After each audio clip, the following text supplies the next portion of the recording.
אנשים מפחדים מהתחושת כאב. רגע, ואם אני לא, אם ולא, הם חיים באם ואם. ואם את מנתקת שנייה את האם, ואומרת, אוקיי, יאללה, סבבה.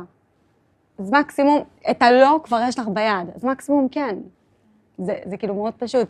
אבל קשה לאנשים להתמסר ללא נדע. זה לא נודע. באמצע התהליך? בטח. ראית לי כל מיני סרטונים של נשים שמפרגנות, תראי לי.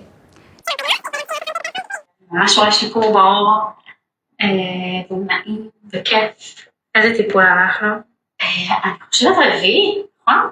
אז יש ממש הבדל משמעותי מאיך שהגעתי. איך היא הגיעה? אני אראה לך, זה טיפול עכשיו רביעי, כן? אז שימו 3 טיפולים לתוצאה שאת רואה בסרטון. אם קוסמטיקאית בטוחה שהיא יכולה להביא תוצאה כזו, איזה סיבה יש לה לא למכור את המוצר הזה? הרי ברור לך שגם הביטחון העצמי שלי נבנה מהיכולת להגיע למקומות האלה. אז תחשבי שאני עכשיו באה ואומרת לה, קחי את התוצאות, קחי את המחירה, מבינה שאני לא יכולה להיכשל? אף אחד לא יפריע לי, רק המוח הדבילי שלי. וגם אותו משתיקים, הוא לא תמיד משרת את האירוע. מה לעשות?